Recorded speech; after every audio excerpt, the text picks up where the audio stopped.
Hello everyone. आज से हम शुरू करने जा रहे हैं हमारे चैनल में एक नया कोर्स, वो भी पाइथन टॉपिक को बेस करके, जिसमें हम टोटल कोर्स में पाइथन के बेसिक से लेके एडवांस्ड तक जितने भी टॉपिक्स हैं, हर एक टॉपिक को हम इस कोर्स में कंप्लीट करने वाले हैं। और वो भी बहुत ही इजी अंडरस्टैंडिंग लेवल डिस्क्रिप्शन के साथ हम सारे टॉपिक्स को कवर करेंगे, जैसे कि जितने भी बिगिनर्स हैं उनको हर एक टॉपिक को समझने में आसान हो और चीज़ों को पढ़ने में इंटरेस्टिंग भी लगे।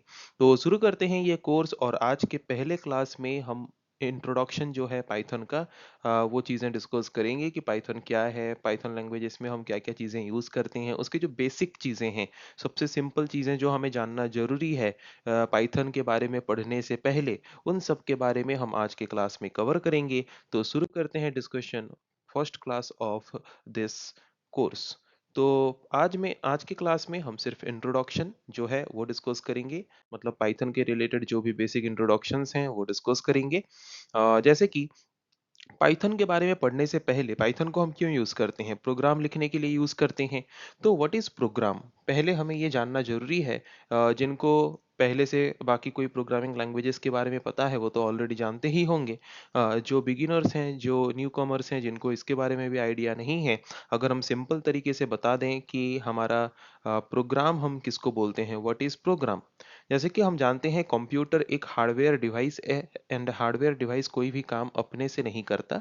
उस हार्डवेयर डिवाइस से अगर हमें कोई काम कराना होता है, देन हमें उस हार्डवेयर डिवाइस को कुछ इंस्ट्रक्शन देना होता है कि नहीं।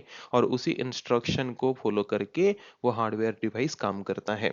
वैसे ही कंप्यूटर जबकि हमारा एक हार्डवेयर डिवाइस है, ओके, तो कंप्यूटर भी जबकि हमारा एक हार्डवेयर डिवाइस है, तो वो भी कोई काम अपने से नहीं करता। अगर हम कंप्यूटर से कोई भी काम कराना चाहते हैं, तो उसके लिए हमें कंप्यूटर को देना पड़ता है कुछ सेट ऑफ इंस्ट्रक्शन। उसी सेट ऑफ इंस्ट्रक्शन को यूज करके हमारा कंप्यूटर स्पेसिफिक टास्क को एग्जीक्यूट करता है।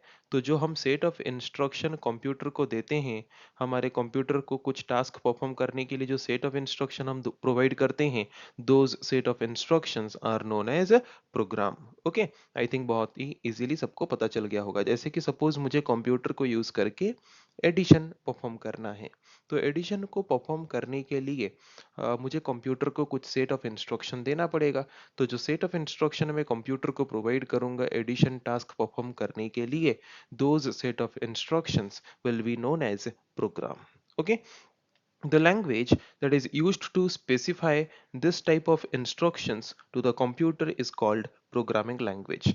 तो ये जो हम सेट ऑफ इंस्ट्रक्शन कंप्यूटर को देते हैं, कोई ना कोई लैंग्वेज यूज करके वो सेट ऑफ इंस्ट्रक्शन हम कंप्यूटर को देते होंगे।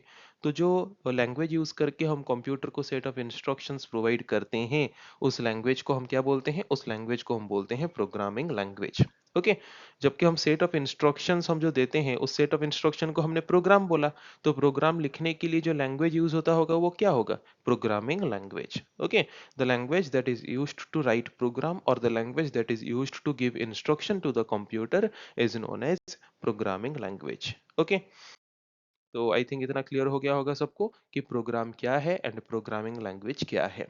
Okay, as we all know that computers understand the language of zeros and ones, which is called machine language or low level language, और इसको हम बाइनरी लैंग्वेज भी बोलते हैं। कंप्यूटर जो लैंग्वेज समझ पाता है वो है ओनली जीरो एंड वन वाला ही लैंग्वेज समझ पाता है, जिस लैंग्वेज को हम मशीन लैंग्वेज या फिर लो लेवल लैंग्वेज या फिर बाइनरी लैंग्वेज भी हम बोलते हैं। But it is difficult for humans to write or comprehend the instruction using 0 and 1। पर अगर हमें बोला जाए कि कंप्यूटर को इंस्ट्रक्शन दो, या फिर इंस्ट्रक्शन कंप्यूटर के लिए लिखो ओनली जीरो एंड वन को यूज करके, then it will be very much difficult for us to write instruction by using only zero and one. Impossible तो नहीं है, लिख सकते हैं, but it will be very much difficult for us. Okay, so इस problem को solve करने के लिए क्या किया गया, इस प्रॉब्लम को सॉल्व करने के लिए हमारे जो कंप्यूटर के जितने भी हम बोल सकते हैं साइंटिस्ट हैं, उन्होंने इन्वेंट किया या फिर एक हाई लेवल प्रोग्रामिंग लैंग्वेजेस का उन्होंने इंट्रोड्यूस किया, जिसको यूज करके हम इजीली कंप्यूटर्स को इंस्ट्रक्शंस दे सकते हैं। तो हाई लेवल लैंग्वेजेस मतलब एक इंग्लिश लाइक लैंग्वेज, एक ऐसा लैंग्वेज जैसे कि नॉर्मल हम इंग्लिश लैंग्वेज यूज करके सेंटेंस फॉर्मेशन करते हैं, वैसे ही इंग्लिश लैंग्वेज को यूज करके कंप्यूटर को इंस्ट्रक्शन देने वाला जो इजी लैंग्वेजेस होते हैं उनको बोलते हैं हाई लेवल लैंग्वेजेस। ओके, तो वैसे हाई लेवल लैंग्वेजेस बहुत सारे निकले जिनको यूज करके हम इजीली कंप्यूटर को अभी इंस्ट्रक्शन दे पा रहे हैं। तो वो हाई लेवल लैंग्वेजेस क्या क्या हो सकते हैं? ऐसे हम अगर देखें 8000 प्लस हाई लेवल लैंग्वेजेस हैं। उसमें से most commonly used high level languages जैसे कि Python, C, C plus plus, visual basic, PHP, Java, ये कुछ most popular high level programming languages हैं जिसको हम इजियर वे में यूज करके क्या कर सकते हैं, कंप्यूटर को इंस्ट्रक्शन दे सकते हैं। बट यहाँ पे प्रॉब्लम क्या है कि इस लैंग्वेज को डायरेक्टली कंप्यूटर समझ नहीं पाएगा क्योंकि computer only zeros and ones को ही समझ पाता है। तो अगर कंप्यूटर सिर्फ जीरोज एंड वंस को ही समझ पाता है पर हमारे लिए जीरो एंड वन को यूज करके इंस्ट्रक्शन लिखना डिफिकल्ट है, तो हमने यूज किया हाई लेवल लैंग्वेजेस, पर हाई लेवल लैंग्वेजेस कंप्यूटर को समझ नहीं आता। तो अब क्या करें? जो प्रोग्राम हम हाई लेवल लैंग्वेजेस को यूज करके लिखते हैं उसको हम बोलते हैं सोर्स कोड। तो सोर्स कोड तो हमने लिख लिया, पर ये सोर्स कोड अभी कंप्यूटर को तो समझ नहीं आएगा। पर कंप्यूटर को समझ नहीं आएगा तो फिर कंप्यूटर टास्क कैसे परफॉर्म करेगा? तो हमें क्या करना पड़ेगा, हमारे द्वारा लिखा गया सोर्स कोड को हम by using some language translator. Okay, हमारे कंप्यूटर में हमें प्रोवाइड किया गया होता है कुछ लैंग्वेज ट्रांसलेटर्स। उन लैंग्वेज ट्रांसलेटर को यूज करके हम क्या कर सकते हैं, हाई लेवल लैंग्वेज में लिखा गया प्रोग्राम को मशीन लैंग्वेज में ट्रांसलेट कर सकते हैं, जिसके द्वारा कंप्यूटर उस ट्रांसलेटेड लैंग्वेज को इजीली समझ के हमारे लिए स्पेसिफिक टास्क को परफॉर्म कर सके।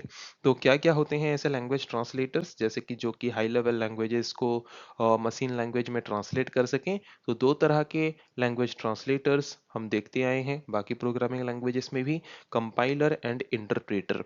तो ये दो लैंग्वेज ट्रांसलेटर्स हैं जिनको यूज करके हाई लेवल लैंग्वेज को यूज करके लिखा गया code, that is source code, को machine language means object code में हम ट्रांसलेट कर सकते हैं by using this two translator.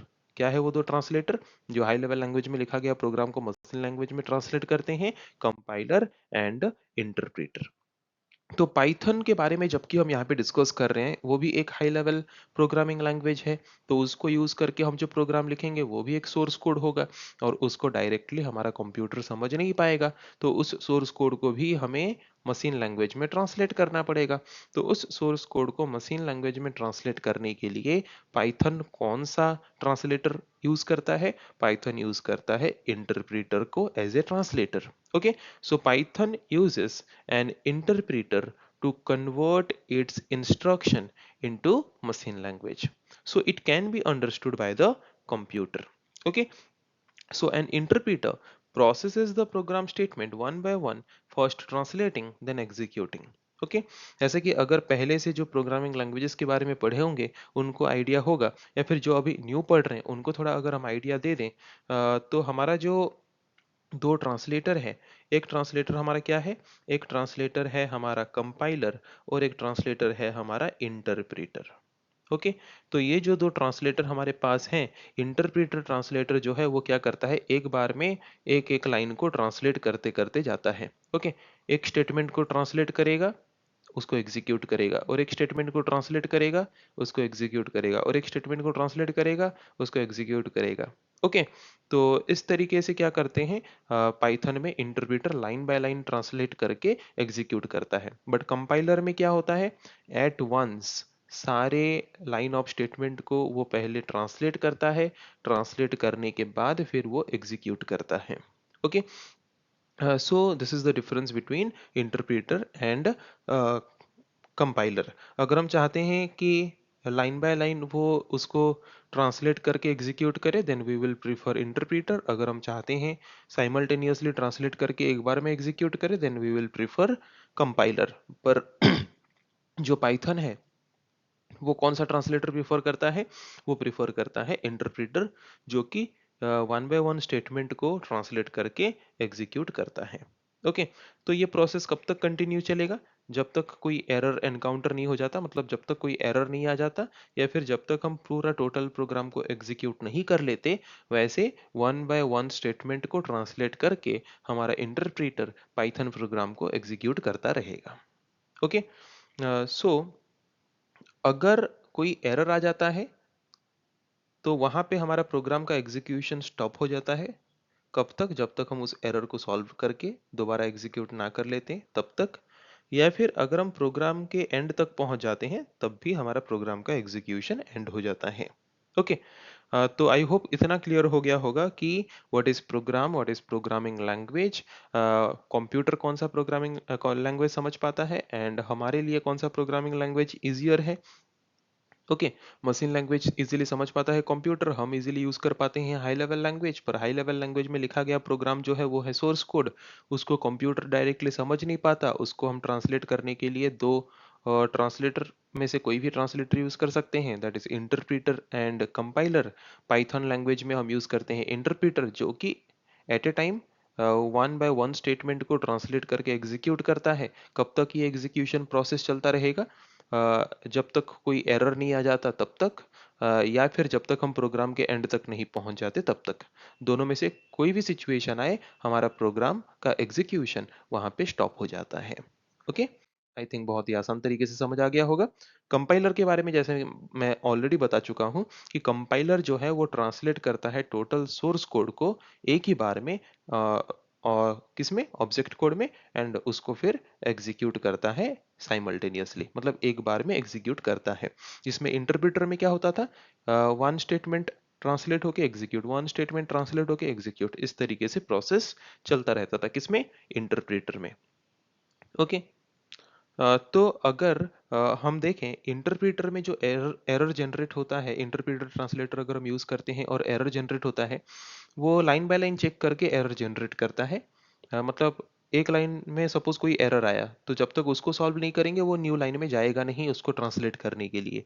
But compiler में क्या होता है, वो टोटल स्टेटमेंट्स को ट्रांसलेट कर लेता है, और टोटल स्टेटमेंट्स में जहां जहां पे एरर आता है सारे एरर को एट ए टाइम हमें हमें जनरेट करके दिखाता है, ताकि हम सारे एरर को एक बार में सॉल्व कर सकें। ओके। पर पाइथन दोनों में से कौन सा ट्रांसलेटर प्रीफर करता है? पाइथन दोनों में से प्रीफर करता है इंटरप्रेटर को। क्या करने के लिए? हमारे द्वारा लिखा गया हाई लेवल लैंग्वेज में प्रोग्राम को ट्रांसलेट करके एग्जीक्यूट करने के लिए। सो आई थिंक आज के क्लास में हमने जो बेसिक जितने भी सिंपल चीज़ें पाइथन को लेके जानना जरूरी था, वो हमने आज जो डिस्कस किया, वो आई थिंक सबको इजीली समझ आ गया होगा। सो ऐसे ही हम नेक्स्ट क्लास में और आगे बढ़ते बढ़ते जाएंगे और सारे टॉपिक्स को एक एक करके कवर करते जाएंगे। सो आज की क्लास को हम यही पे एंड करते हैं। So thank you everyone.